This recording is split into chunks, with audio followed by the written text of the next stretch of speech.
right, all right, all right. How's it going, everybody? It's good to be back. It is good to be back on this Tuesday. This is Tuesday, November 22nd. We're 2 days out from Thanksgiving, and we have so much to be thankful for. I personally, right now, am thankful for y'all. I'm thankful to be here. I'm thankful that y'all are here with me. It is good to see. Let's see, who do we have in the building? We've got Homie Lou. We've got Angel Monique. We've got Erica Goodman. We've got Mimi Brown. And there's some others of y'all that are here but haven't presented yourselves or announced yourselves. Why don't you go ahead and say what's up in the comments? Let me know that you're here so that I can shout you out. All right, we are coming up towards the end of this calendar year. Let me go ahead and make some adjustments. That's what we like to do during this. Hey, I see Kelly Ruff is in the building. What's going on, Kelly? Um, there we go. A little bit more light. Just trying to make a few adjustments. That's part of what we do here at the pre-read is make sure that everything is camera ready. So, as I was saying that we are getting close to the end of the year, and we're going to be kind of winding things up for the season now. We will not be doing a live show on Thursday. I may, time permitting, Lord willing, and the creek don't rise. I may upload. Hey, Judy Lee, good to see you. Um, I may upload some older works or, at least one back episode onto YouTube if you just kind of want to get your fix, if you're just used to that mojo, but we won't be doing a live show. And I'm going to take a break the first 2 weeks of December. Now, the purpose of that is so that I can do a little bit of adjusting and kind of make there's some upgrades and some changes and some adaptations and some features that I've been wanting to bring to the show, and I just haven't had the opportunity or the time to do it. So we are going to use at least the first week of December, maybe the second week too, to kind of make some of those changes. We're going to update the Patreon and link the Patreon in with Storytime with Julian. So for those of you who want to support, but hitting the Cash App isn't really your thing, you'll be able to support monthly and you'll get some extra features. Let's talk about what has been going on. If you were not here with us live on Thursday, man, you missed a treat. Rihanna Milkar Scott, Nana Kwame Ajay Brenya, both of them rolled through head to head. We had our first, hopefully, of many not verses, wordplay events. And wordplay is essentially a black lit version of verses. Now, at the time we scheduled this a good minute ago. There had not been a versus scheduled. We actually did check the calendar. And one of the other great things is that versus typically happens on a weekend. So we were not expecting that on a Thursday, we were going to get hit with like the most dramatical of verses that we would be going head to head up against that. Um, but we went on with ours anyway, and the spirit of ours was so different than the spirit of what was going on over in Verses. We had two brothers, both of them phenomenal authors, phenomenal artists, chopping it up with each other, vibing off each other's work, showing love, showing respect, hyping each other up, giving the snap applause and really speaking with some depth and knowledge of one another's works. And it was cool. I mean, there was a little bit of, hey, Terry Meredith, it is so good to see you. I got to tell you, I'm just breaking this story for a minute. I was literally just thinking as I was prepping for the show, I missed the older days of the show when I could count on Terry Meredith being like one of the first people in and hitting us with the present, like right off the top. You might not know this, but I do watch the scroll and I look for certain names and I look week after week to see who comes back and who is really a part of like the core crew. All of y'all are fam. All of this is fam. All of it is love. But there are some of y'all that I just really look to see your faces. And if I don't see your face, I'm like, well, wait a minute. What's up? What's going on? So it's good to see you here in the early shift, Terry. It's good to see Read in Color here. What's happening, Read in Color? This is a page that we follow. We kind of, support one another, link up with one another. Read in Color, why don't you go ahead and post up your link so that they can find you? I think we're following you on the Twitters and we're following you on the Facebook, but go ahead and post up that link so that they can find you. At any rate, what was I saying? Oh, I was talking about wordplay, which was dope. If you missed it, fret not. It's taken me a little bit of time just because it was a 3-hour show and I have a lot of things on my plate right now. But I will be editing it into 3 digestible pieces. Now, the reason that you can't find it on Facebook anymore, and the reason that you can't find it on YouTube anymore, is because they are some suckers. Literally, I believe it was UMG, I believe that's Universal Music Group. They have just a bit of a bot, basically, that if they catch more than 3 minutes of their song playing in your stream, they will submit a copyright infringement. Um, Though our stream did not claim that this music was ours, nor did we do anything to fundamentally change the music, um, and we played 3 minutes and 12 seconds of about a week ago, and Facebook shut us down pretty much as soon as the claim came in. So some of y'all were watching on Facebook and midstream it disappeared. That's what happened. YouTube said, "I'm gonna let you finish. I'm just not going to let it play afterwards." So YouTube allowed us to stream the entire event and then just they took it down. We're appealing both of those. We've made the necessary claims and responses, but in the meantime, I've got the stream. I saved the stream. I'm gonna edit the stream and put it out in basically 3 chunks, or maybe I'll just do it in 2 chunks, the first 5 and then the second 5. But if you missed it, you will still have a second chance. I'm not gonna put it up on Facebook because F Facebook. And to be perfectly honest with you all, we are going to be gradually shifting more to a YouTube platform. Facebook is going to be more promotional. We're going to try and round this out on YouTube. We have a better chance of growing our community there. Yeah, we have more people here. I just need all of you that are here to follow us over to YouTube. And we're going to do a little bit more work on promotion and everything to get that going. So you will find that on YouTube. But man, it was such an exciting time. Rian presented some unpublished works from a previous collection called Wolf. I almost said Wolf Cookies, Wolf Tickets. They were absolutely incredible. Like by the time it was done, we were like, okay, so I'm gonna need that book. I'm gonna need that book, bro. And hopefully he'll actually come back through that. Nana gave us 2, I think maybe 3 unpublished pieces, one of which was a phenomenal and heart-wrenching essay about the loss of his father, about his father's battle with cancer. And so for those of you who remember reading The Hospital Where, it gave you the non-surrealistic version of what was going on there, of what that story was for him. And it was powerful and it was phenomenal. What's going on, L Jack? Good to see you. Yafa, good to see you as well. Let me go ahead and put these up. Like I said, I want to go ahead and support our sister. And this is Read in Color, and this is where you can find their page on the Facebook /Read in Color. And if you're over there on the Twitters, you can find them just with that Read in Color. And look, and it's fancy, y'all. I want y'all to look at that. Look at that color. You see, that's not just your regular color. That color got a U in it, okay? That's fancy color. That's Read in Color, okay? Do you read in color? Because I'm colored. I read in color. I'm a colored person. But I'm working my way toward color. I'm going to read in color one of these days. I am. I'm going to be that fancy. What did Angel Monique have to say? I see some comments here. Ooh, I just smelled my face. My face smells so good. Listen, I got this facial cream, this moisturizer that's like honey and I don't know, probably like jojoba, something, honey and something. And it smells good on my face. I just smelled my upper lip smell good. Anyway, let's see. Angel Monique said Thursday night was such a beautifully dope night for Black men. It was good to see all 3 of you supporting one another. You know what? I'm not gonna front. It felt so good. These brothers shared their work with me. They gave me the free reign to read and interpret their work however I will. That meant that it was blind for them. It was kind of a reversal of how things usually are. For me, it's usually a cold read. I have no idea what I'm going into when I pick up the story. Usually I'll have some kind of a review, or someone on the editorial board will kind of give me a heads up on what to expect. But I'm reading the story with no idea who the characters are. There's some words that I'm not going to know how to pronounce. Sometimes I'll be halfway in and find out that they're West Indian or from some part of the country that I didn't know I was supposed to be doing an accent, and I've got to try and feel that. A lot of stuff there. But this time around, they knew the work. They just didn't know how I was going to read it. And it felt so good to have not just their approval, but their support, like their enthusiastic support for what we're doing here.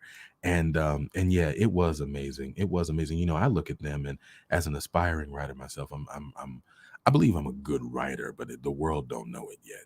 There's a select few of y'all that know it, but the rest of the world don't know what I'm doing. So I look at them and their laudits and their accomplishments and the laurels that have been afforded them, and I'm thinking, wow, they're over here like checking for little old me, this little, this wonderful little passion project that started in March, and we haven't even finished the year out, and I now have award-winning New York Times best-selling authors checking for me and telling their friends to check for me.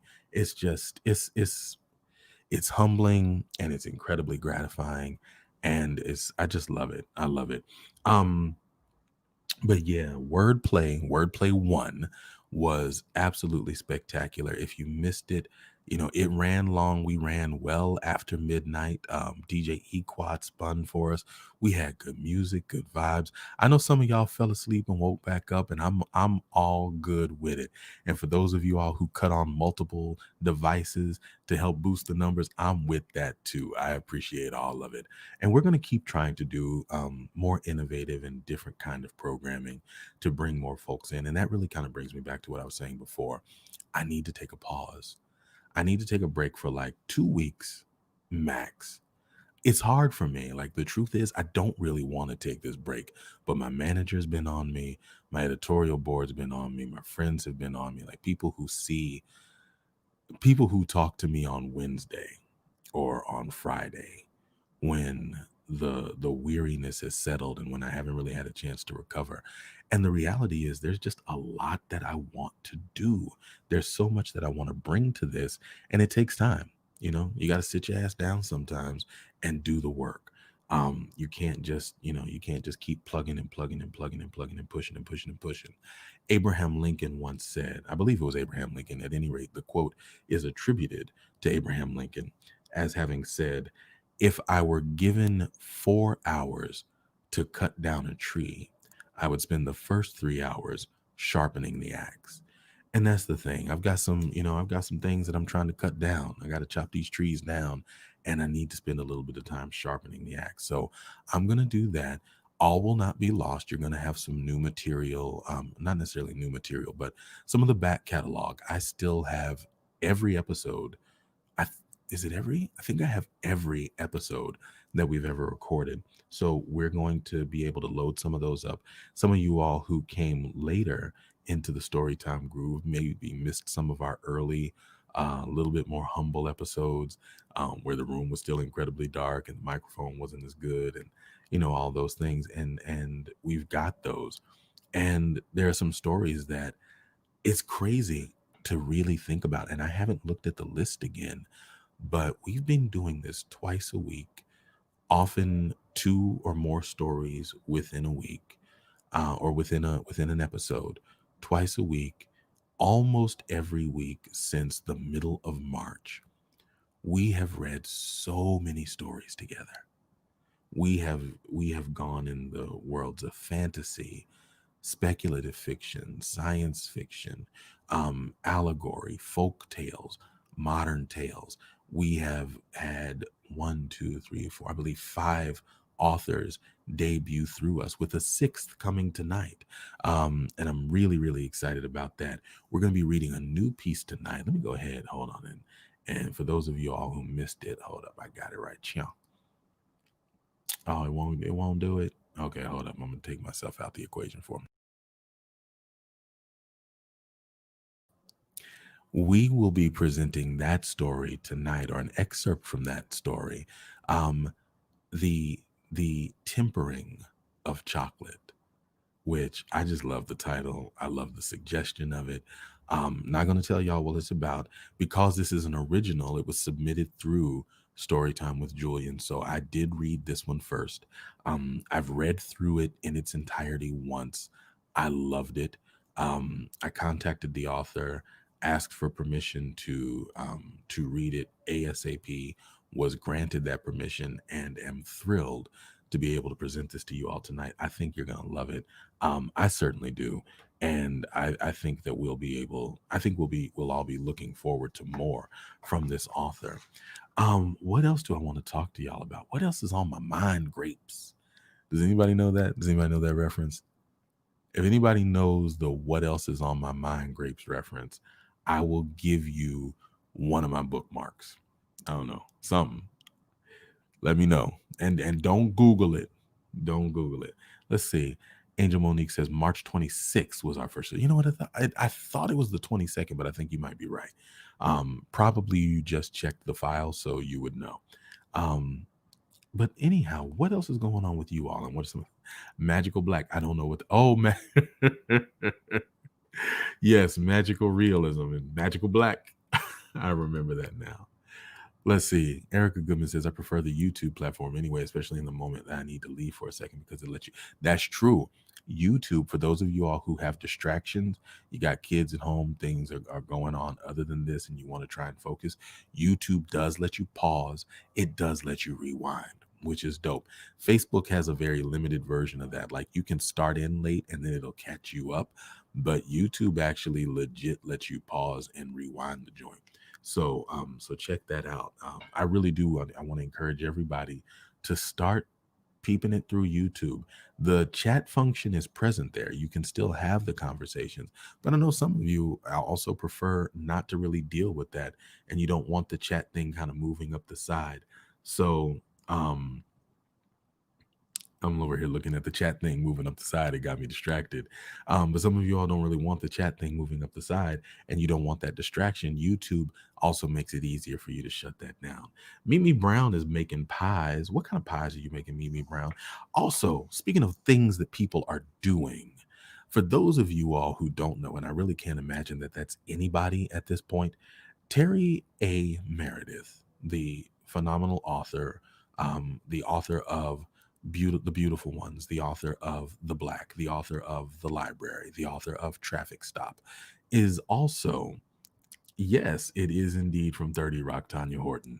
Um, so I owe you a bookmark. But she is also Terry Meredith, not Tanya Horton. Terry Meredith is also a phenomenal visual artist. Anybody who doesn't know that is honestly you sleeping, like you lunching. There's no way not to know that. Terry is always drawing, always painting. She had been on a brief hiatus because her tablet, her device, Heem, um, he went home. He had a bad time, and it was time to upgrade. And so now that she's got her new lover, Heem too is in the building. She is on a tear. I think I've counted 5 series. Like since I started, like blinking and being like, wait a minute, she done made a nut. She done made a nut. Oh, she done made a nut.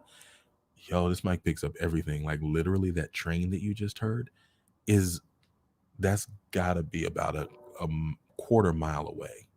Sincerely, um, there are no train tracks in the immediate vicinity. Anyhow, Terry Meredith has been putting out some amazing, amazing series. Terry, I want you to post the link to your page or the link to where some people can see some of your most recent works. She has a series that I was afforded the opportunity to title some of the works in. The series is called Crowns.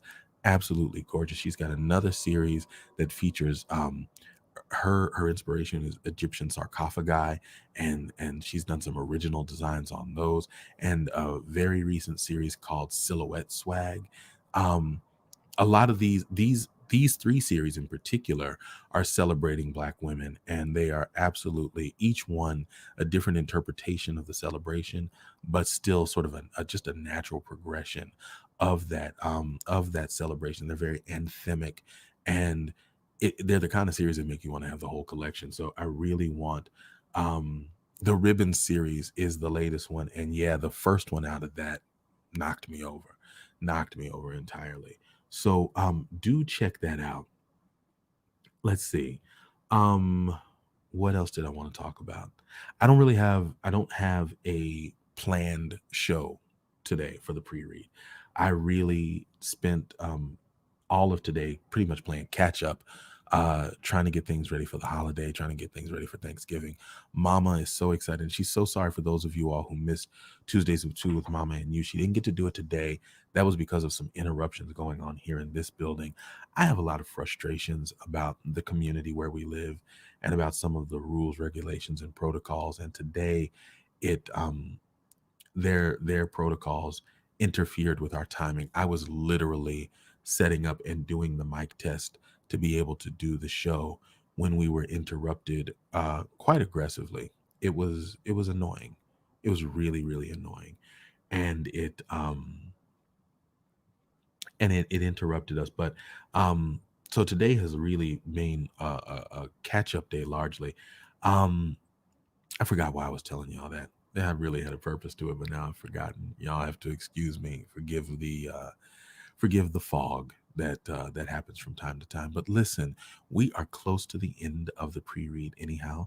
Thanks for letting me test things out. Thanks for sitting here with me while I kind of had this free, this free free thought, free verse, whatever you might call it. We are about to go into the show. At 10 o'clock. So I'm going to go ahead and close this out now, give myself some water, make sure that I'm ready. And when we come back, we will be reading a brand new piece from an anonymous author. I'm not able to tell you who the writer is yet, but the writer will be revealed at the end of the episode. After we finish the reading, we're going to do a Q&A with that writer, with that author. I'm really, really excited about it. I hope you are too. It's going to be a phenomenal time. Thanks for coming to the pre-read. I'm going to see you after the flip at Storytime with Julian. All right. Peace.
Hey, welcome back, everybody. This is Storytime with Julian, and I am your host and lead griot, Julian Long.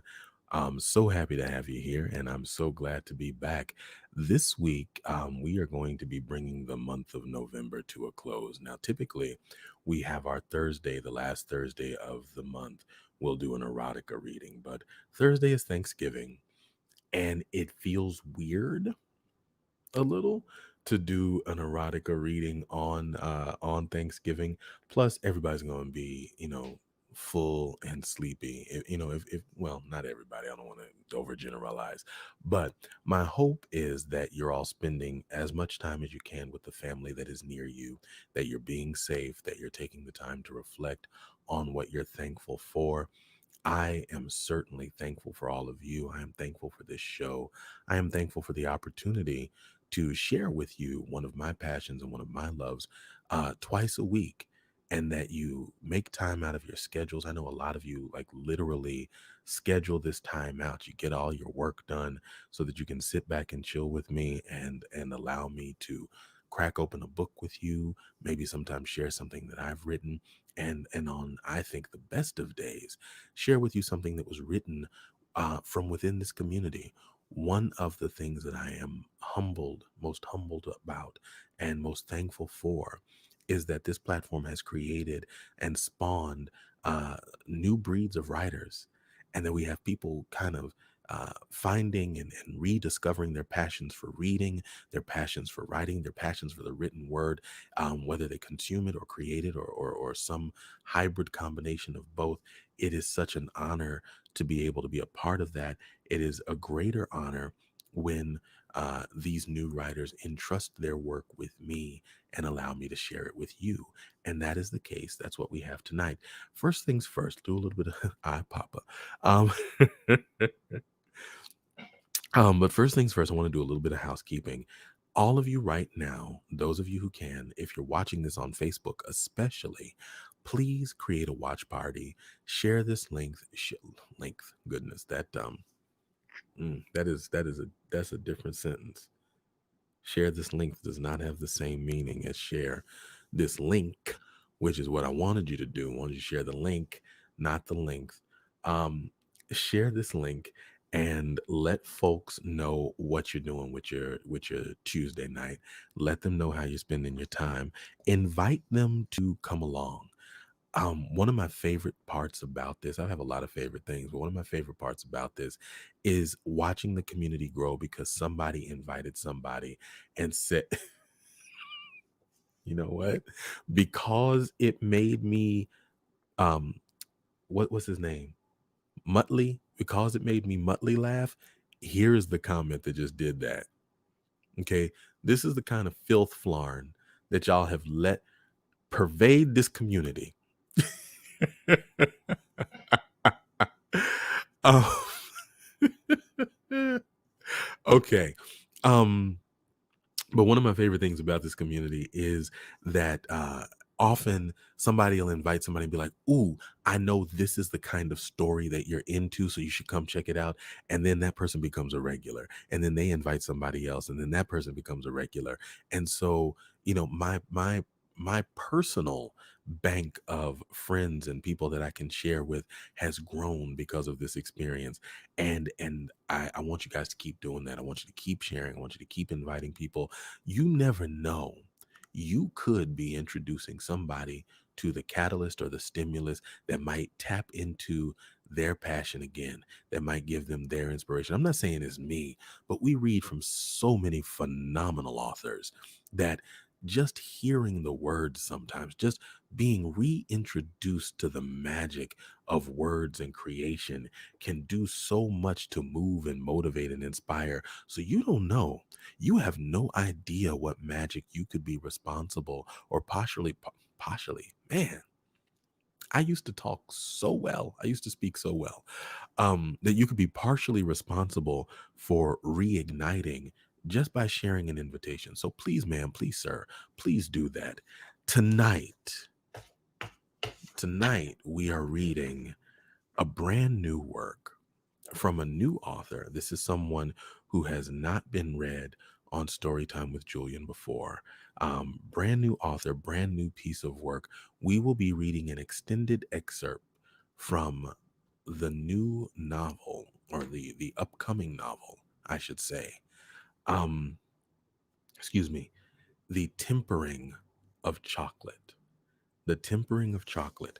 And I'm not going to give you a whole lot of pre-mumble or preamble into the story. We're just going to go ahead, as soon as I take this sip here, we're just going to go ahead and get it cracking.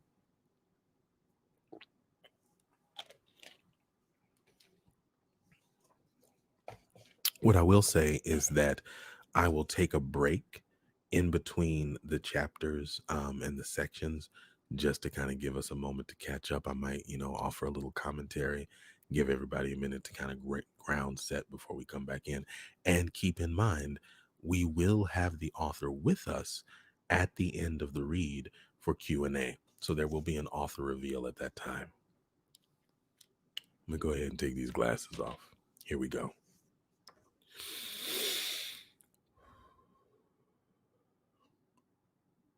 Comme une chauve-souris d'enfer, like a bat out of hell, her tongue-coot would have said.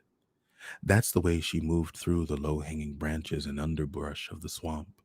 With closed eyes, her blood thundered loudly in her ears and in rhythm with her feet as she ran for her life. She knew this place so well that she could run it backward and blindfolded, just as she had as a child, and for a split second, she saw herself. Skinned knees and messy pigtails, giggling as she crawled through the mud with her cousins.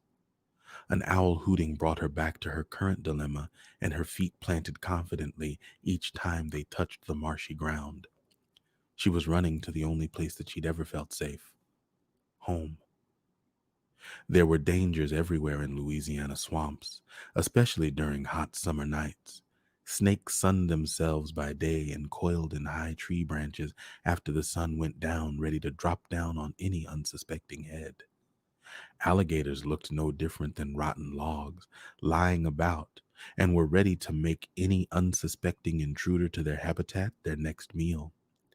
Yet, here she was in a full sprint, pushing through the soupy air as she made her way through swarms of swirling insects that she would gag on each time she opened her mouth to draw a breath.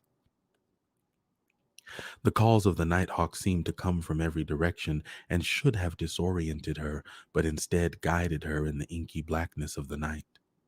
She could hear the men chasing her now, and was afraid that they would see her long white dress against the darkness. She'd lost her head wrap at some point, so her long curly hair billowed out behind her like a black cloud, and she sailed over a rotted branch. To anyone watching, she would have appeared as a silent banshee. She could smell the fetid water of the bayou, so she knew that she was close, but the men continued to gain on her. She concentrated on running toward the familiar grove of moss-covered trees and away from the call of the whippoorwill that was an omen of death. Someone was going to die tonight, and she didn't intend for it to be her. She took a detour off the path and into the tall, marshy grass that one had to know well to not wind up in a quicksand pit. If they followed this way, she would lose at least one of them. She kept up her pace and made her way to the clearing where she'd find the pirogue hidden at the bank of the bayou's water. The boat was hidden where it had always been, but it was too close for her to get it without being seen. She could hear them again. They hadn't taken the bait. She was either going to be caught or be alligator food. For what she was protecting, the latter was the only choice. She thought of her Mamie and what she believed to be her last moments on this earth plane. Mamie had been gone for 7 years, and she could smell her grandmother's perfume on the breeze as strongly as if she was standing beside her.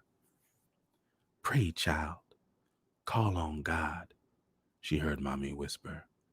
So there in the darkness, with trouble on every hand, she knelt down and prayed. "Hey, God, we knew this day would come, and it seems I've gone as far as I can go. You said that you would never give me more than I could handle, so here I am, and this is kind of urgent. I really need you to cover me quickly, please." A gust of wind lifted her hair from sweat-drenched face and cooled her brow. Just as her prayer ended, the men broke through the reeds and entered the clearing. They were just to the left of her, close enough that they couldn't have missed the woman in white, kneeling there in the clearing. She shivered as she knelt, waiting for the first of the angry men's hands to assault her body. But the hands never came. The wind remained steady and carried their voices to her. "Do you see where she went?" She recognized the man's voice. Jonathan. She hadn't seen him in years, but she'd recognize that voice anywhere. "We can circle back to search again, Jonathan." This man was angry, and she could smell the danger on him. She knew that she would see him again. He was closest to her, close enough to touch her, had he just reached out his hand a bit further into the brush. She stilled herself and shut her eyes tighter while she prayed silently. "Well, damn it, she didn't just disappear. I'm sure she came this way and she didn't cross the bayou or we see her." Jonathan's voice rose an octave and sleeping wildfire awakened. Rose an octave and sleeping wildlife was awakened and began to stir and flutter all around the clearing. "Do you want to circle back or not? I'm not going to stand here while you scream and bring attention to us in the middle of God knows where. You said this is her family's property. She has the advantage here. We either move or you shut up," the dangerous one whispered. It was clear to her that while Jonathan was making all of the noise, this man was only allowing him to believe that he was in control. "No," Jonathan said. "We're leaving. We can come back in the morning. I can feel them looking at us, so we need to go. Someone must have told her we were coming today. I got to give it to her. She knew when to move and where to come. Let's go. I can't see my damn hand in front of my face even with the phone light." "Who the hell is they?" the dangerous one whispered. "You know what? Never mind. I swear if you got me caught up in something that's more dangerous for me than it is for her, I will kill you and push your non-swimming ass into this bayou. I doubt anyone would miss you. Let's get the hell out of here," he quietly raged. She stayed there on her knees as she heard the men make the long trek back to their cars. After a time, she heard engines start up and pull away. When she heard the cars move onto the highway, the steady wind that had blown her grandmother's perfume shield over her stilled, and the familiar sense of her beloved swamp returned. Only then did she dare to pull in as much air as her lungs could hold and fall to the ground. She looked up at the stars and said the only thing that made sense. "Thank you, Lord." All right, that's the end of the first section. So we've got a young woman here who is clearly in some sort of danger, literally running for her life. Let's see where things take us. "Is she dead?" "She looks dead," said the little boy as he peered closely into her face. "She's not dead. I think she's playing possum or something," said his big brother. He leaned in and blew gently on her face. His breath smelled of sunshine. Coco's eyelids fluttered but stayed closed as she smiled slightly, then spoke. "I'm neither. I'm trying to gain the feeling back in my legs and catch my breath. Hi, Jack, Bovie. Where'd you two come from? Where are your brothers and sister?" The younger of the two, Jack, giggled and said, "They're at home. They told us to come fetch you because they were busy, and we're big boys now, so we can come this far alone. Do you think that we're big boys?" Bovie said, "Of course she thinks we're big boys." He touched her eyelids, leaned in close, and whispered loudly in her ear, "Coco, open your eyes and look at my muscles. They're really big now, and I can carry my baby brother when he gets too tired to walk. That's a secret, so don't tell, because he doesn't want anybody to think he's a baby." Satisfied that he had told a grand secret, he continued loudly, "Are your legs gonna work? Are you gonna get up soon? We gotta go before those bad men come back." "No one's coming back.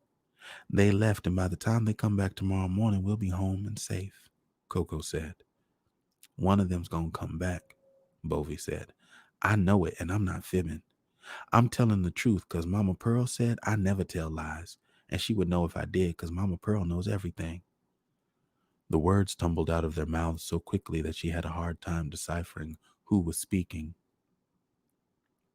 Coco smiled and said, "If I open my eyes, will y'all get out of my face?" She didn't truly mean it. Both boys smelled sweetly of the earth in what she imagined pure joy would smell like if it had a scent. "Yes," they both answered and giggled. "Let's go." "Let's go.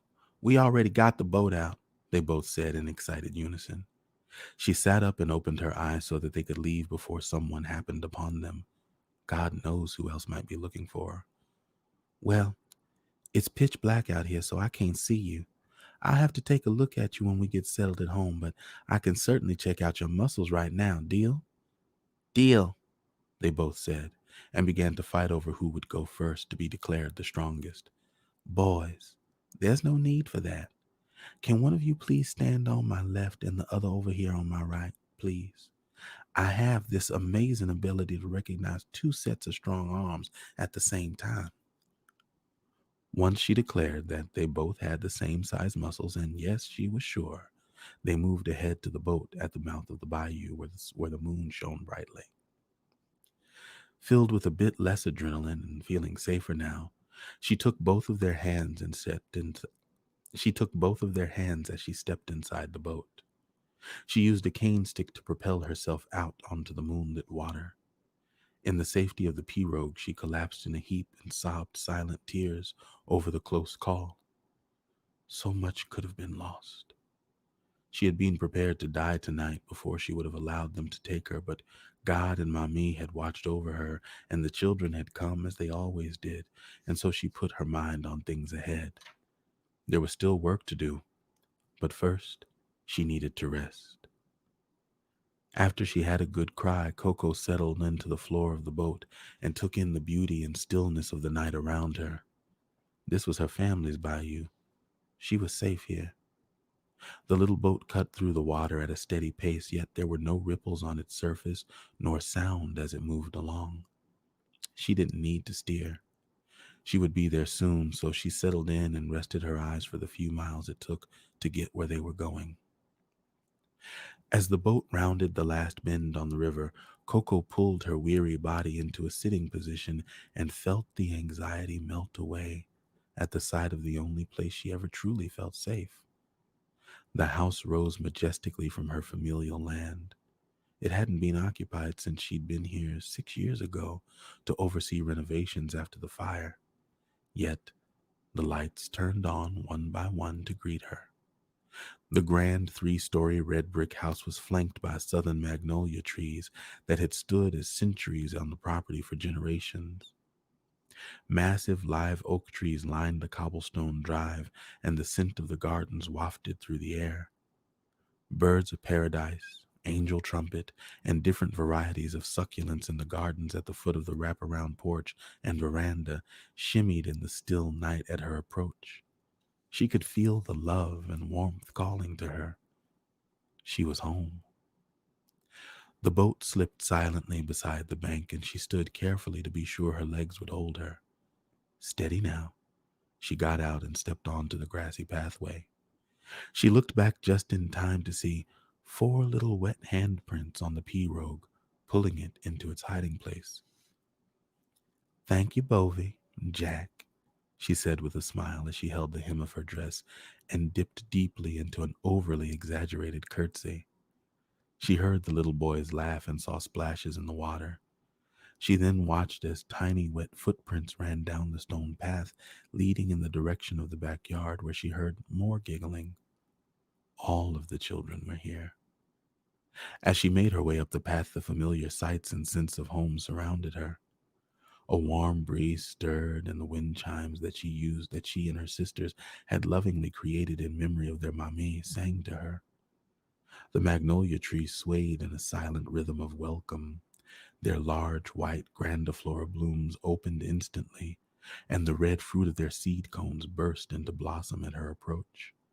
She was instantly cloaked in their intoxicating lemony sweetness. The oak trees leaned in to greet her as she walked along the path. With their branches drenched in Spanish moss, they lightly touched her shoulders as she walked by and then stood back at attention. She nodded her head in acknowledgement. C'est bon d'être à la maison, she whispered to them, and it was. It was good to be home. As she stepped onto the porch, sconces on either side of the heavy mahogany double doors twinkled and shone brightly in greeting. She turned to survey the sprawling front yard as far as the moonlight would allow her to see. When she felt confident that there was no one else about, other than the owners of the giggles floating melodically from the backyard, she turned to face the door again and looked for the familiar spot. She kissed her thumb and then touched the nearly undetectable trio of faded cocoa pod-shaped indentions just below the stained glass, and watched as they began to glow a bright red. She waited patiently until the door swung open to allow her entrance.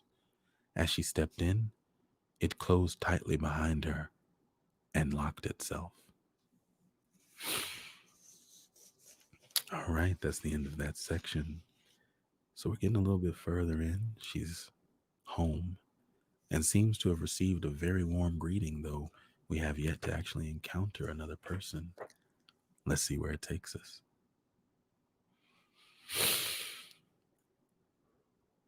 With the door securely closed behind her, Coco leaned against it for support.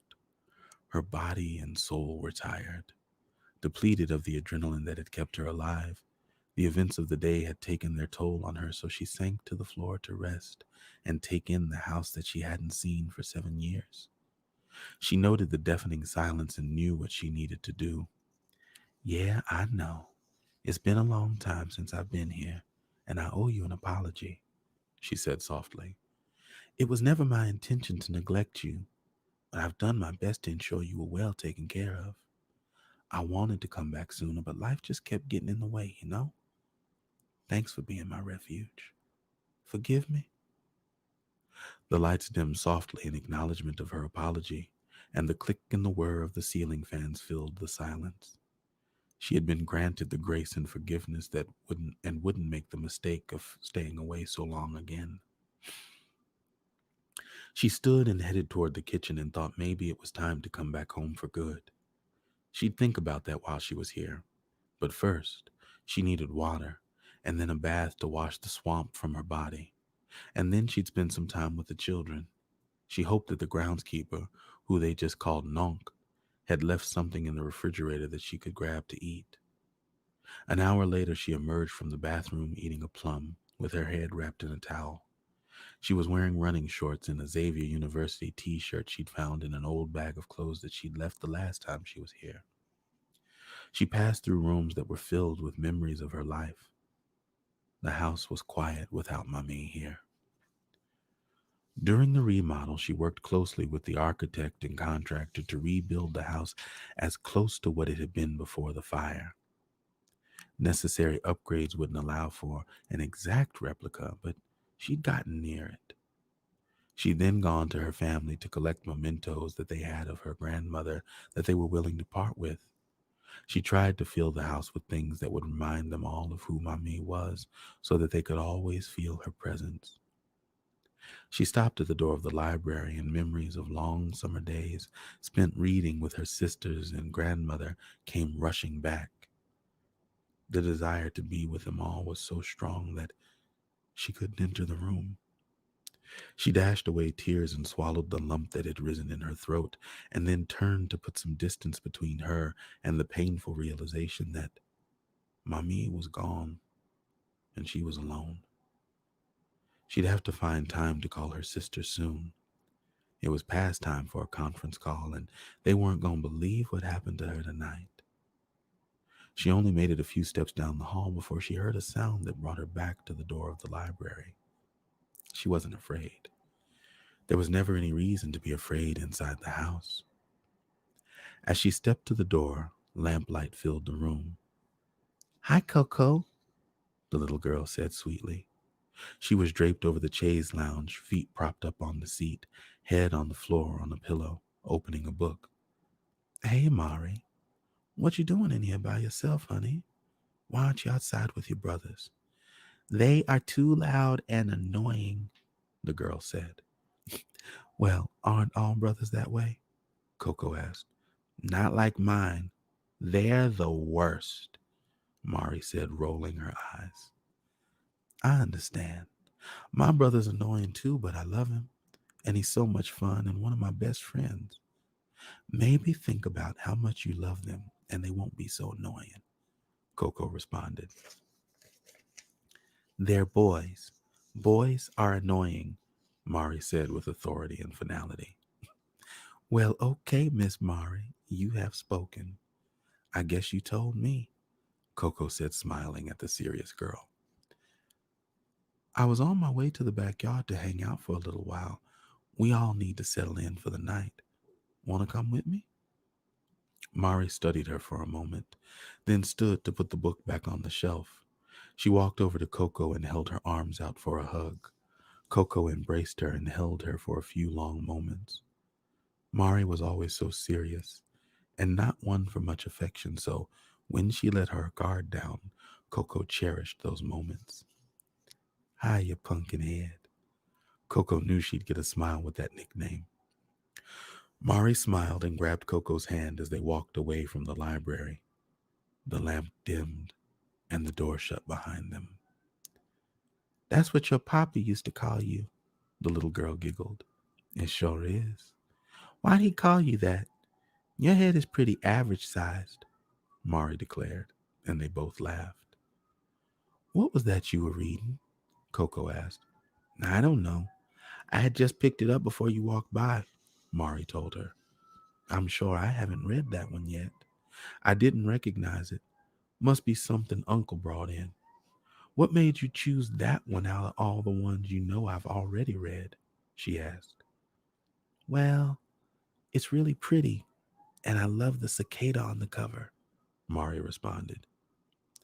Maybe we can check it out tomorrow, but you know the rules of this library, yes?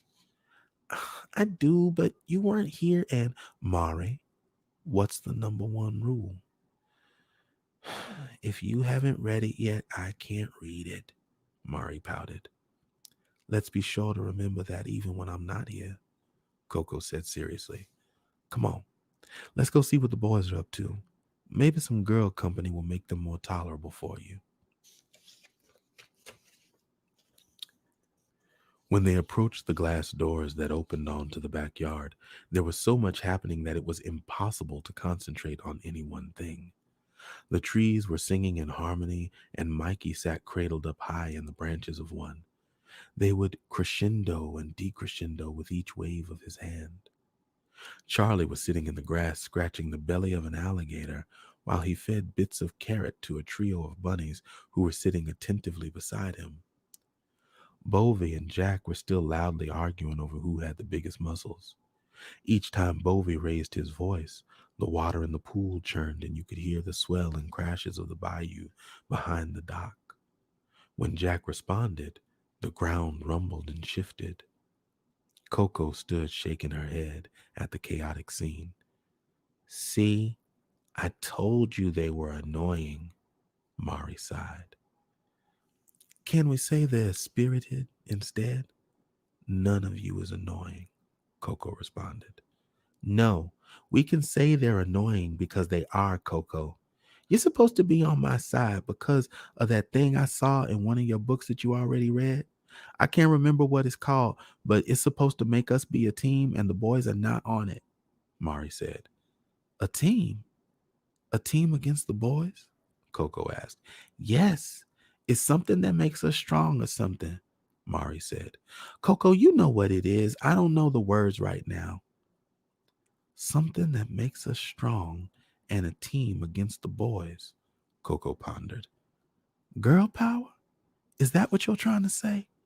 Yes, girl power. That's what the book said we have, and that's why you're supposed to be on my side, Mari said proudly. Coco chuckled and told her, that's not exactly the way it works, but I'll have to explain it to you later. For now, would you be kind enough to settle this circus down for me, please? Mari stepped onto the patio and in her sweetest voice said, "Boys, Coco is here." They paid her no mind. Mikey raised his hands and the trees sang louder. The gator turned its massive head and looked lazily at Mari, while Charlie giggled at the bunnies hopping on its back.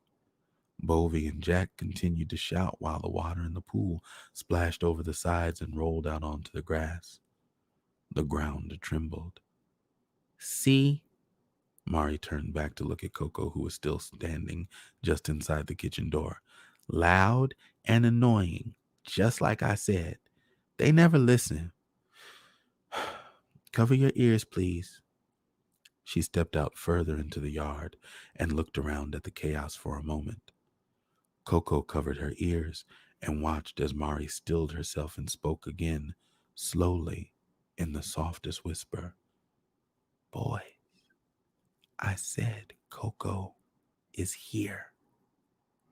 With the last word spoken, she clapped her hands, and a sound of the clap of thunder boomed so loudly that it caused a disturbance in the air pressure, and everything, except the boys, bent and distorted, then fell silent. "Show off," Mikey said as he climbed out of the tree and ran his hand lovingly along its bark. "Hey, Charlie, look who's being a show off." He laughed. Charlie stood and watched the bunny scurry back into the surrounding woods and the gator walk back toward the bayou. He didn't speak until the gator's head slipped beneath the water. "All you had to do was ask us to be quiet. What do you want? You said we were too loud and annoying. I thought you were going in to read a book. Probably one you have no business reading." "Yeah, thought you were in the library," Bovie said as Jack approached. "Who's reading something they have no business?" Jack asked loudly. "I'm going to tell Coco." "Don't trouble yourself. I'm right here," Coco announced herself. "Coco!" the boys exclaimed and came running all at once to greet her. "Hi, my loves. It's good to be back with y'all. I missed all of you." She laughed as they fell onto the ground under the weight of everyone trying to hug her at once. "How long you staying? When do we get to see your house? You said you come look at our muscles when we got back here. Can we see your scar?" There were so many questions and so much talking and laughter that she didn't know where to start. Even Mari had eventually stopped watching the shadowy parts of the yard and joined in the fun. "One at a time, please. I can't understand all of you at once. I'm glad to see all of you. I'm not sure how long I'm staying, but at least for a couple of days or until Uncle comes back with a car, which needs to be very soon since the fridge is very nearly empty. Yes, you can come with me to my house when I leave, if you'd like. I'm looking at both of you now, and your muscles are as large as they were in the swamp. You can see my scar later. For now, I think there's been enough excitement for the night. Let's skip hanging out and do it tomorrow. It's time to settle down. I'm exhausted, so let's go in." She told them all and began walking back toward the house with the boys following behind her and Mari's hand clasped tightly in her own. After a quick salad and a bottle of water, Coco said goodnight to the children, made them promise to settle down and stay in the house, and headed upstairs to her bedroom for the night. When she walked into her suite, the full weight of the day fell heavily upon her.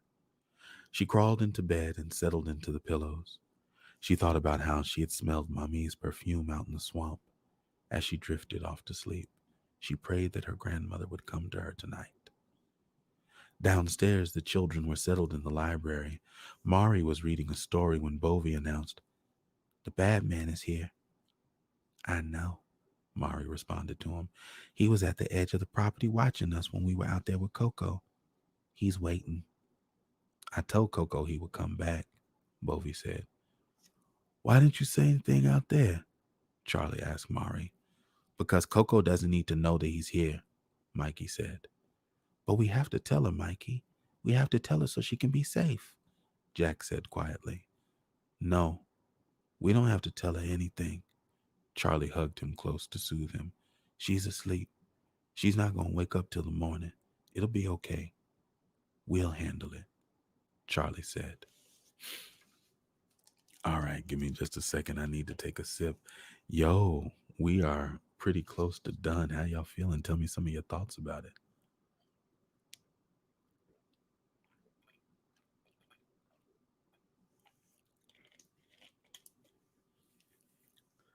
I know I have to give y'all a little bit of time because there's the lag and the delay. I'm sure that you're typing furiously and the messages are coming any minute now.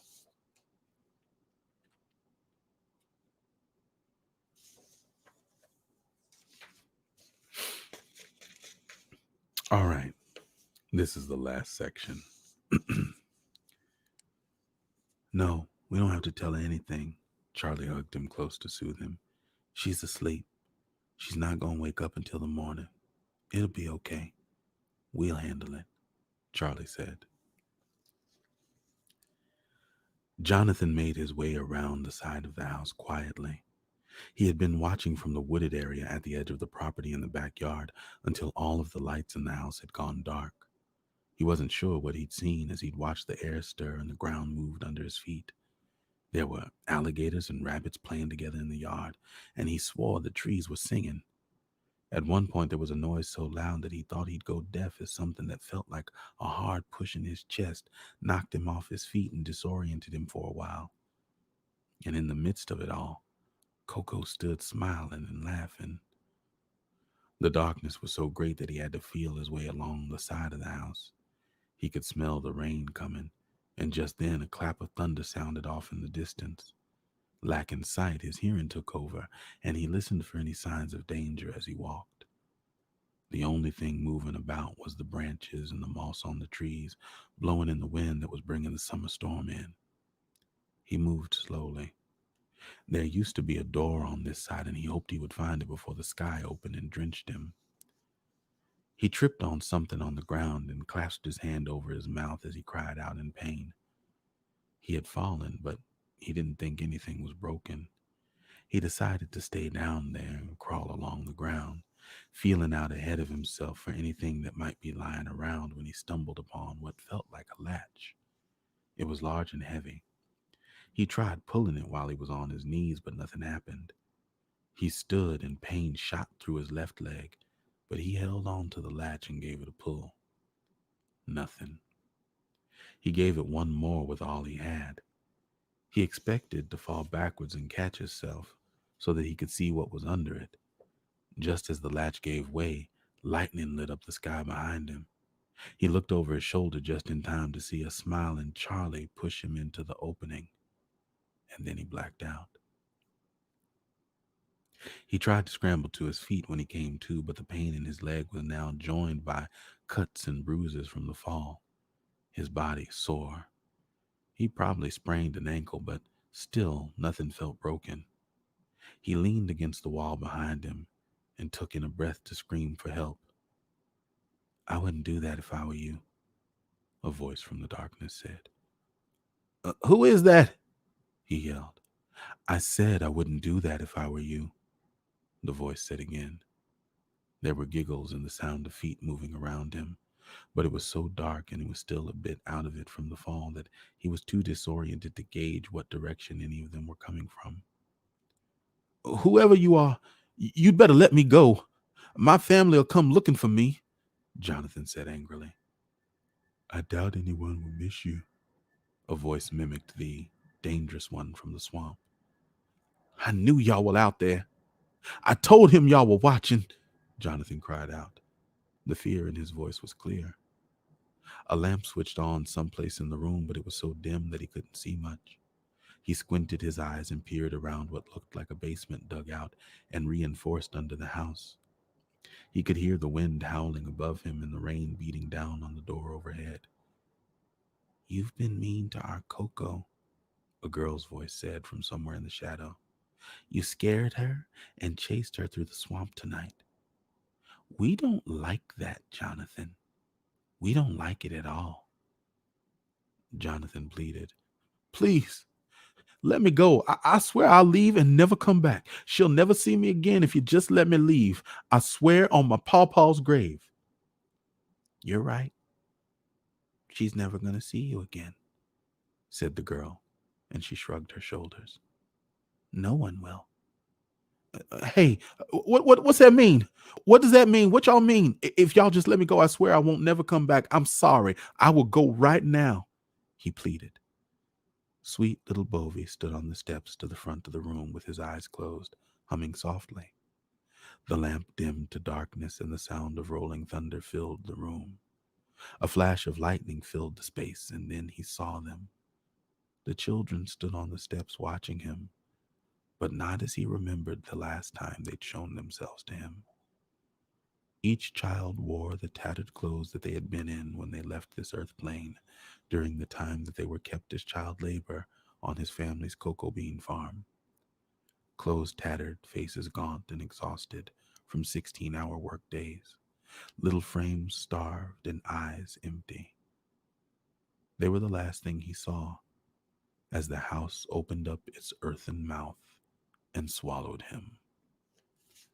And thus endeth the story. Yo, okay, so y'all just heard an excerpt from, and literally the first four sections of, The Tempering of Chocolate. I'm going to wait for a minute and give y'all a second to go ahead and put your comments in. I'm going to take a little break for just one moment. Go ahead and let me know how y'all feel.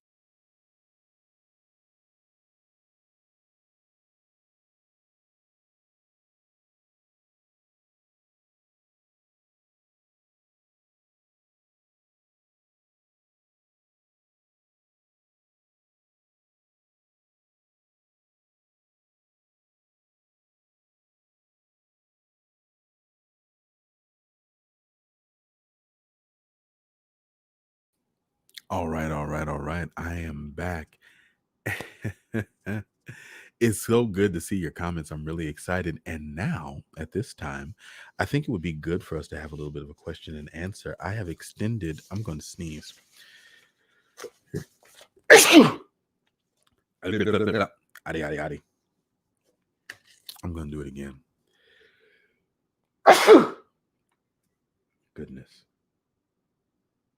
Okay. Sorry about that, y'all. I have extended an invitation to the author, and I would love it if the author would go ahead and click in and call in so that we can bring everybody together. In the meantime, I'm going to read some of your comments and put some of your comments here on the display. I see so we had some early guesses. Y'all know how I feel about the early guesses. Mimi Brown said, I'm loving these babies. I'm loving them babies too, right? And when we started to get the reveal of their abilities, it was just kind of like, wait, what? Bunnies and alligators?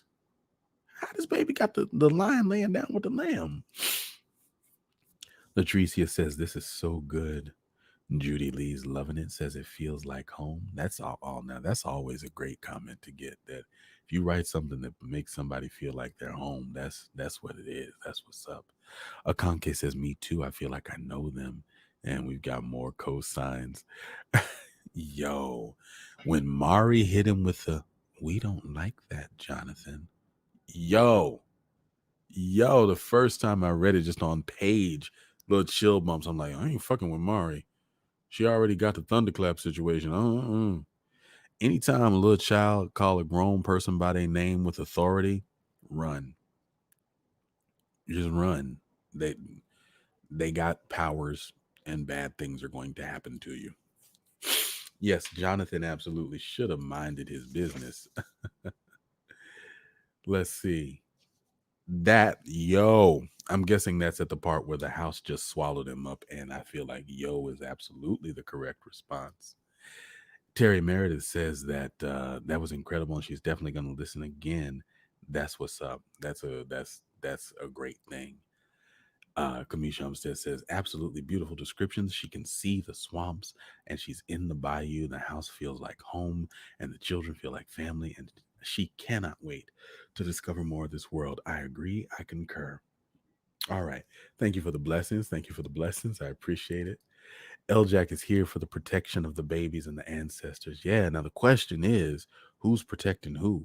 Are you here for the protection of the babies / ancestors, or are you here for them being protected? Because right? Like it goes a couple of different ways.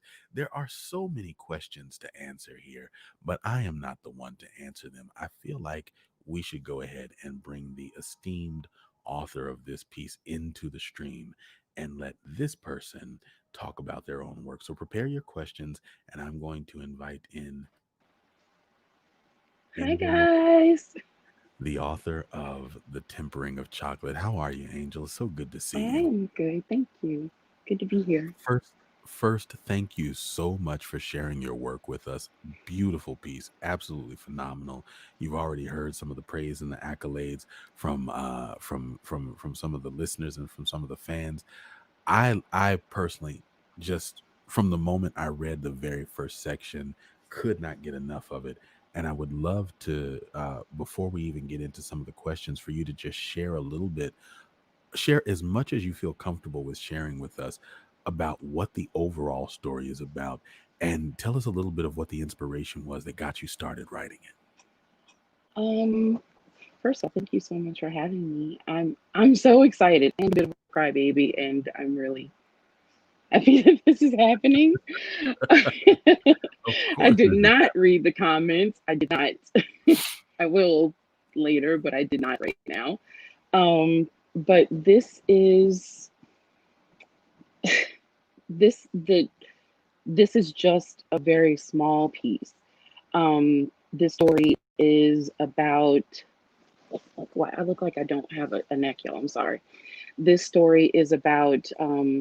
This is Coco's story, and Coco is a keeper of something very important to Blackness. That's what this is about.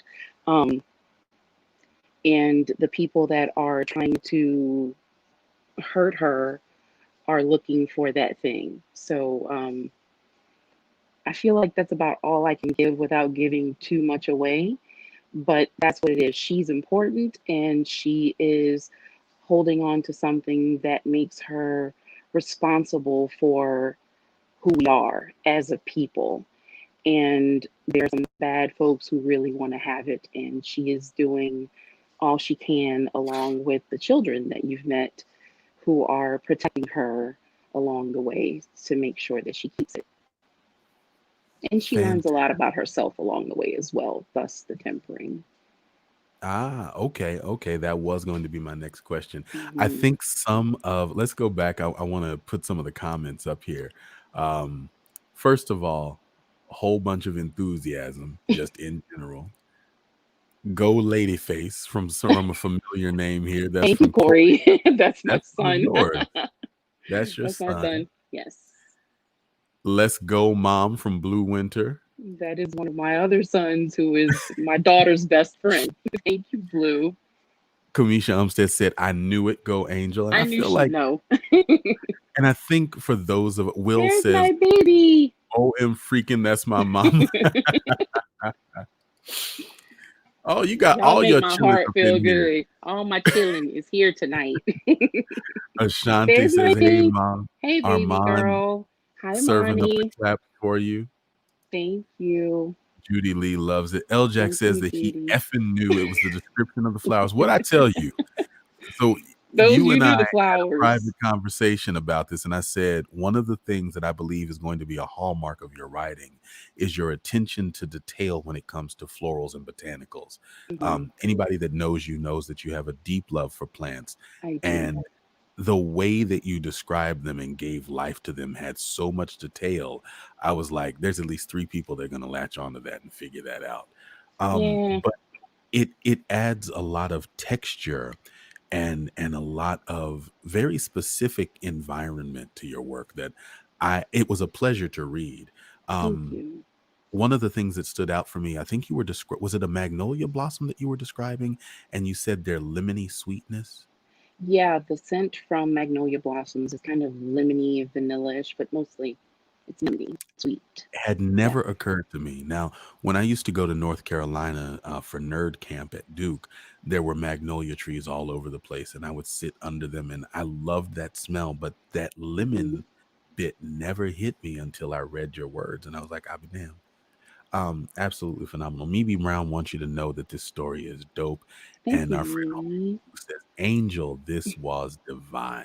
Thank There's you, going to be homie. some other comments now. Right now, I want to That's my open. Jackson. Hush. Wait, That's my Jackson right there. that's your Jackson. All right, Hey, with the eye. Jax. Yes. So, right now we have time to ask any questions that you want. So, I want to open up the floor and the space for you to ask questions. I think we're at about 10:55, so we've got a little bit of time. I want to try and take at least five, maybe between 5 and 8 real and serious questions. And for those of you who are in the after story, obviously Angel is a part of the after story, so you'll be able to see her there. So I want to try and open up space for people who might not get that opportunity to ask their questions now. But right now the floor is open. And Angel, while we're waiting on those questions to come in, talk to us a little bit about first of all, how was the read for you? What's it like hearing your words spit back at you? It's woo. Eventually I settled. Say again? I settled eventually. It starts off, I mean, I told you I wasn't nervous about the whole thing. And I didn't become nervous until about 15 minutes before you started, and then about 15, 20 minutes after you settled, I settled after, as the read began. I was shocked Okay. because I've never had nerves, so, but it So was it was a new great. experience for you to have nerves about it. Yeah, but it was I great. I am often nervous, as I said during wordplay. I'm often nervous reading the works of authors in their presence because you never know if you're going to get their intention or capture the meaning or the voice or the character. When I'm writing, I can always hear the characters talking to me, and Hmm. I always kind of have a sense of what they would sound like if they were in a room. And I know that my interpretation of characters can sometimes be different. And I'm increasingly hesitant about accents. And so I was really nervous about that. And I wasn't my intent here with your work, because this is such a regional and specific place, was to not try so much to affect an accent, but to just kind of be honest with whatever came out, not actually try to Hmm. put one on. But if the character started moving and speaking, I would just kind of go in the direction of them. Can we talk a little bit about these children? Yes, Um, let's talk about the children. how many kids were there in total? Let's see, we There are have five Bovie, children. that there are 5 children. What Yes. what do we need to know about these children? Because are they magic children? Are they little spirit babies? Somebody called them spirit babies. What are they Someone the called them spirit X-Men? babies. Somebody called them spirit babies. That's awesome. Are they the X-Men? What's They going on with these kids? they are indeed spirit babies. Yes, they are. Okay. Um, they are they are the ghosts of children who worked on a cocoa bean farm for the ancestors of Jonathan, the the bad man, as the children called him. And they have some really incredible powers, which are, I think, pretty cool. And I would be remiss not to give a nod to Corey, my son, who said to me a couple of nights ago when I talked to him about the story. He was talking about, when I explained to him, well, okay, so the children, there are 5 children, and as you all have seen, I have 5 children who are present tonight. And so there's Mari, and there's my daughter Ashante, whose middle name is Mariana. And there's Jack from my Jackson, and Bovie for Armand, whose middle name is Bovier, and Charlie, because William's name is Charles, and his middle name is Charles, and Mikey, because Corey's middle name is Michael. And when I told Corey about it, he said, "You should make Mikey be able to make the trees sing." And I was like, maybe I'll circle back around to that. And as I got to trying to just flush the children out a bit more, it made sense to me that it would work that way. And each one of these children has this incredible power, and there will be more. This is just a little tiny bit of what they can do. But what they can do is happened because of that one suggestion. you should let him make the trees sing. And so each one of them does something that one of my own children is really phenomenal at, or wishes they were. As Armand said the other day, how cool would it be to be able to bend water? And so Bovie bends water in a way. So the kids are great, little spirit children who do great things, who will continue to do more things, and they protect Coco at all costs.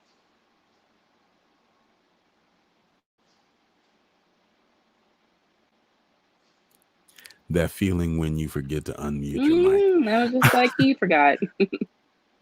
So it really was a family affair creating this story. There were you got input from your children as you were crafting this, and you put your children into the story itself. Is it weird for you that that that the children are named after your kids, but they're little spirit babies and ghosts? Does that mess with your heart a little bit? It's a little weird because there has to be a story as to how they became spirit babies. So that's the weird part. Oh my God. We got a big comment here from Will, so let's read this one out. First of all, Lil Head, amazing Lil Head, are we My going to? children, I am only mom in some way to three of them. We'll talk about Okay. that. Okay. First of all, Lil Head, amazing story. I love how well it was crafted. All of the characters felt familiar yet brand new. My question is, what was the inspiration behind the uniqueness of the house? As I was listening, I felt at home in the house myself. I could picture the rooms and the backyard like some of the homes we lived in. Okay. So, yeah, that's talk to us about the Question. house. So I don't know if everybody picked on it because there are some folks who didn't, but the house is alive. And that's why she's never afraid when she's in the house. That's the reason she apologized when she walked into the house because she'd been neglecting it, and it offered her acceptance of the apology when the lights dimmed and the ceiling fans came on. It was being silent in protest of her being gone for 7 years, in this where in the hell have you been sort of way. Um, that house reminds me of a lot of different places.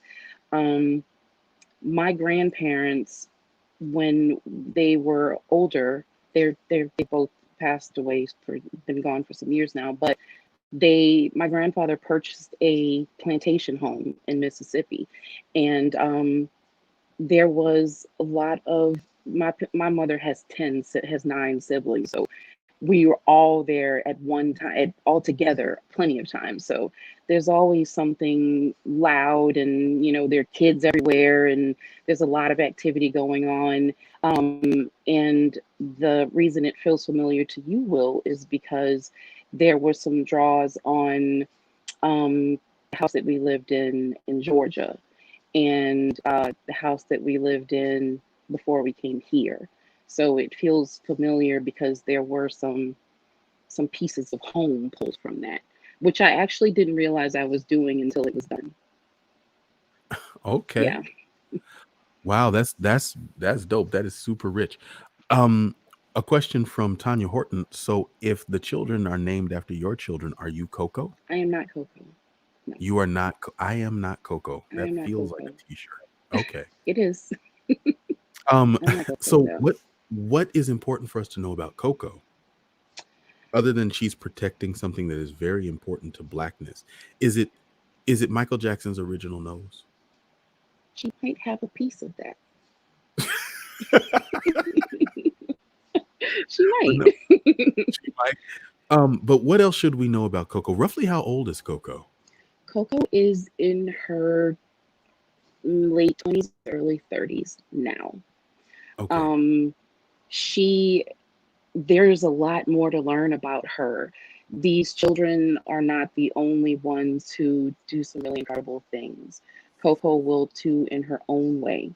Not necessarily in this really magical making things sing and move and that sort of thing, but she has her own way, as is passed down in the matrilineal line of her family.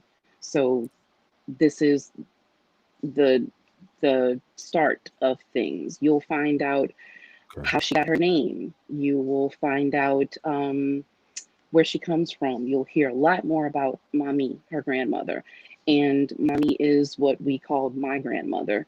You'll hear a lot more about, um, there'll be some background on her as a teenager and when she came into this position that she is in now that will be revealed in the next section. She is not just an important person, but she holds an important job. She's a chocolatier, which also is, a part of the chocolate thing. She's a chocolatier, and one Okay. who hates chocolate. Go figure. But it is something that happens for the. This is a job that was not. She didn't choose, but she was chosen for. Okay. So she's So a it's chocolatier who hates chocolate. mhm, That I know is drawn from you because you are a absolutely confectioner and you hate who chocolate. And I hates don't know what's chocolate. wrong with your Yes, mouth that you hate chocolate, but because chocolate whatever. is awful. Ah, goodness. We won't do this. We won't do this because you're We a don't have to guest on do it my here. Okay, you're a guest on my show, so I'm gonna but you respect already know.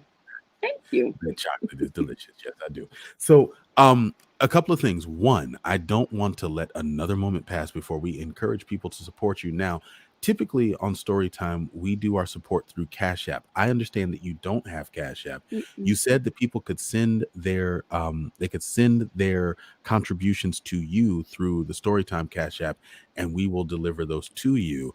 So Yes. if you want to use Cash App, use the Storytime Cash App, but make sure that you put a note hashtag for Angel so that we make sure that those funds are given to the right place. Otherwise, Angel, how else can people give you money? If people just want to bless you for blessing them and in the name, how can Give they me do that? money. I actually I have a PayPal. Um, What is your format of preference? my format of preference is PayPal, and my Okay. PayPal is Daisy B Confections, which is my business. Spell it for the people. DAISYBEECONFECTIONS. Did Daisy you B did you Confections. just trill the T? You Sounded know like you what? trilled Don't give me and my COVID brain a hard time. Don't do it. the T. Don't Okay, do it. hold on just one second. We're gonna go ahead and put that up on the screen right quick. Boom, boom. Well, no, I said it and then it didn't do it.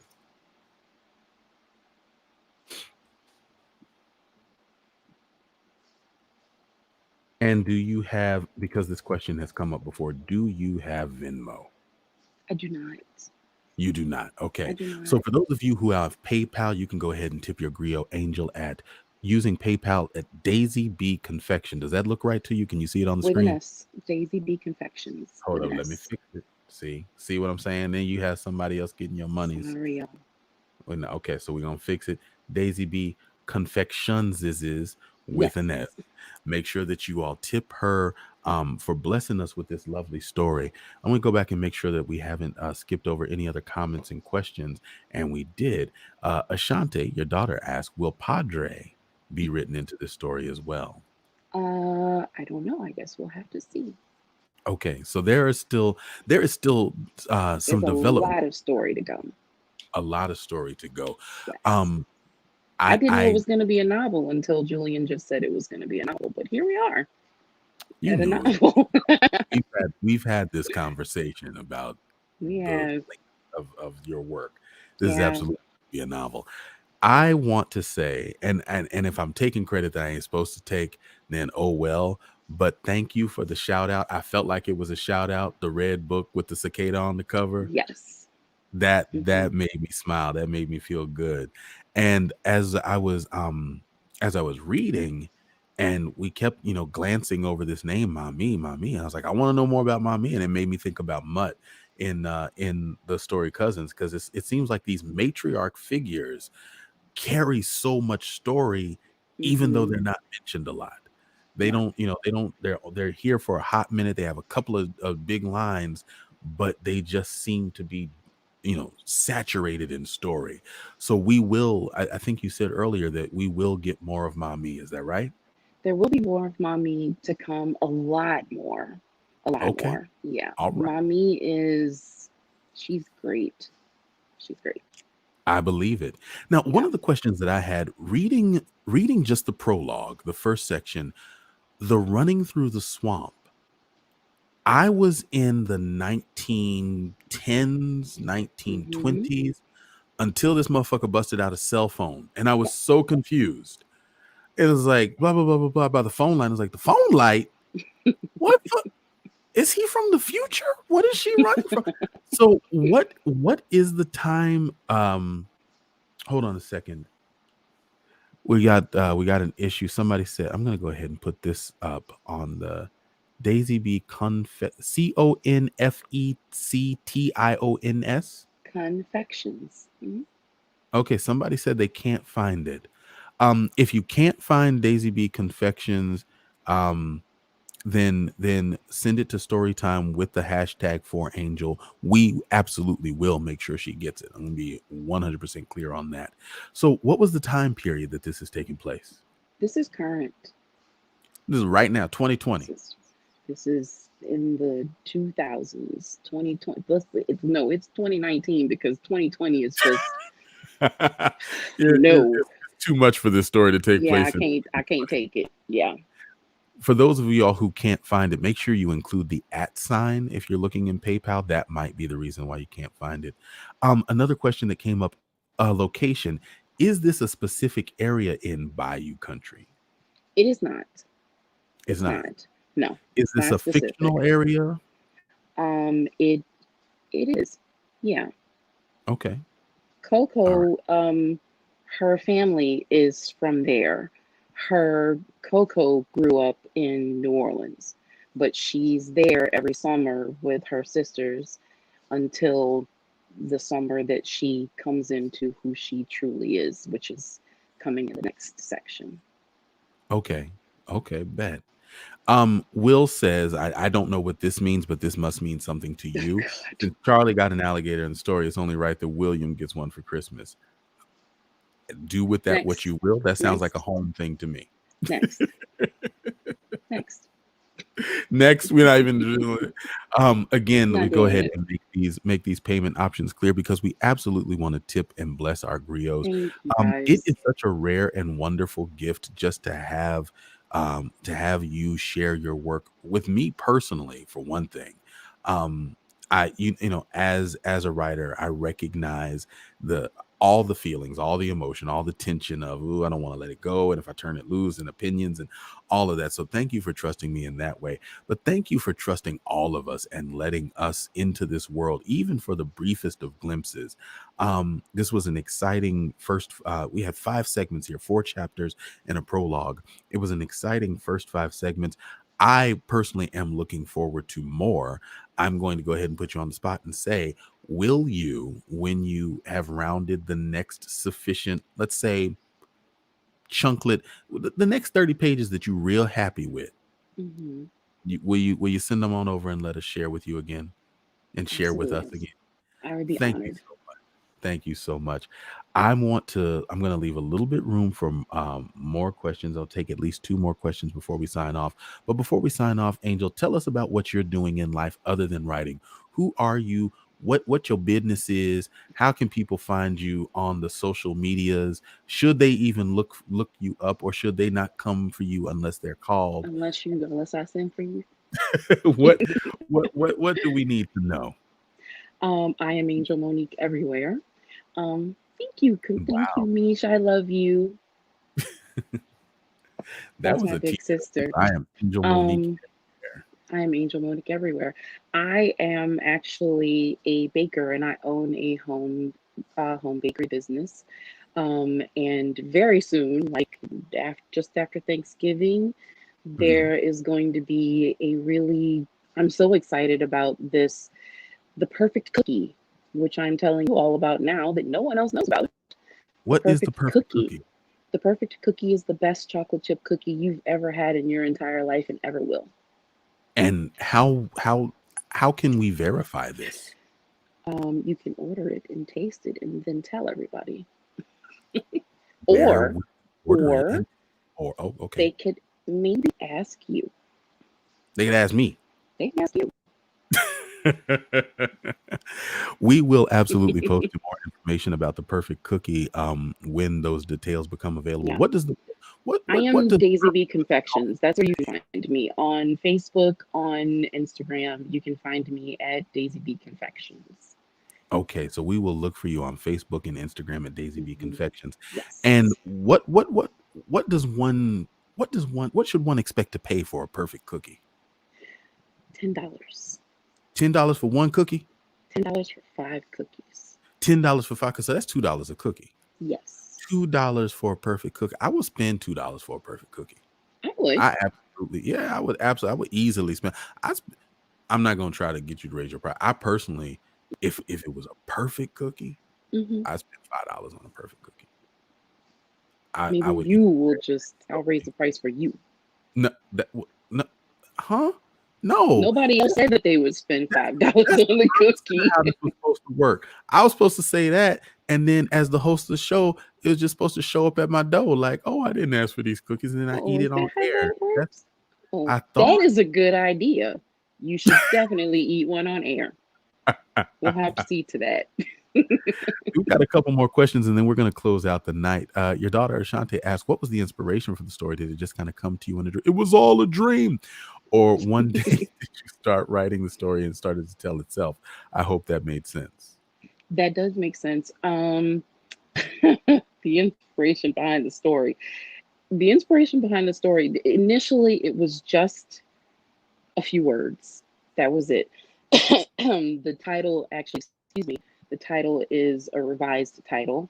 But I sat down and started writing. Like, it's okay, we've already said it, and it's not a secret that I do not like chocolate. But because I deal in it so often, because everybody else in the world seems to, except me and my sister and my mom. Um, I felt like I wanted to find a way to, thank you. Thank you so much, Joker. Thank you. I wanted to find a way to love it, and not just keep saying, I hate chocolate, I hate chocolate. I wanted to find a way to love it. And my son Message in that. Corey, my There's a son message. Corey is yes, there is. My son Corey is fluent in French. And we've been talking back and forth about me learning the language fluently. And the taunts that is mentioned at the very beginning, taunt coot, that is she is an actual person. She is one of my mother's sisters. And I was saying that somebody had run out of someplace like a bat out of hell. That was just the conversation. And I asked Corey, how do you say that in French? And when he told it to me, that became the first sentence. And then the story just began to write itself. God bless you.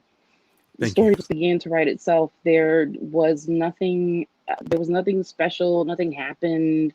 It was just, I said that to, I don't even remember who I said it to, but I just said that somebody was running like a bat out of hell, asked Corey about it in French, and suddenly I was in a swamp, and Coco was in a swamp in a bayou running like a bat out of hell. And that's where it Wow. started. Yeah.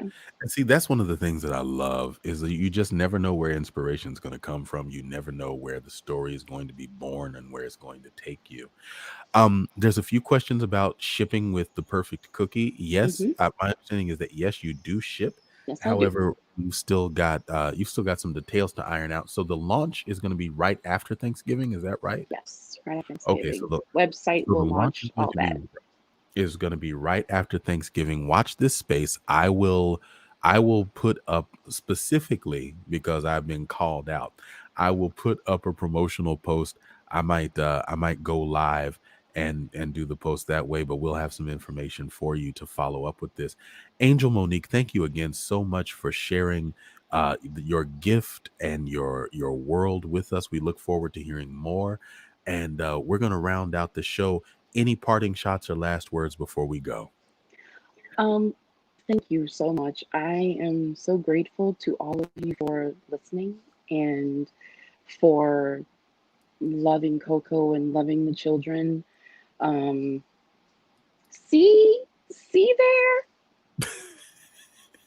See, that's I love her. I'm grateful, y'all. I'm so grateful to y'all for listening and for spending the time and sharing the children and Coco with me. And thank you so much, Julian. The reading was beautiful, and you know we've gone back and forth over New Orleans and Bayou accents, and but you were, as I told the kids earlier, you're not Dennis Quaid. You didn't do a Dennis Quaid on me, which is No, no, always our I wouldn't do that. Listen, the yeah. way he's been acting, never It was again. offensive, yeah, but it was Never again. beautiful. There's something about the way that we speak that I love, and I'm, of course, I'm partial. I'm from here, and though you don't really hear that in me very much, it's there, especially when I'm comfortable and with my family and stuff. You read it beautifully, and it just sounds like sweetness and sugar as it's supposed to, as what as we as our language is. So I'm grateful. Thank you, my babies, for being here. I love y'all. Mommy loves y'all so much. Thank you That for was such a being wonderful here. thing to see the whole family Yeah, here I'm supporting. That so was grateful for y'all being here with me. Thank you so much. I really appreciate it. Thank you, everybody, for listening. I'm so grateful, and I love all of y'all. cool, cool. Well, thank you, Angel, so much for coming through and spending this time with us. This has been Storytime with Julian. Isn't this a wonderful space? Brand new lit, coming to you fresh, hot out the oven, never before heard. Y'all were the first to hear it. And as it grows and develops, you'll be able to hear more of that. Be sure to stay tuned. Keep your eye on this space. We will get you more information about that perfect cookie when it launches. For those of you all who are part of the after story, there's going to be the opportunity for more question and answer then. But this is it. This is it for this Tuesday edition of Storytime with Julian. Won't be seeing you on Thursday. It's going to be Thanksgiving. We're going to have a wonderful time. I want everybody to be safe. I want everybody to be close with those who you are near. Be close with those who you can't be close to physically. Find a way to connect with the people who matter to you and let them know how much they love you. And from me to you, to each of you under the sound of my voice right now, I love you. I appreciate you.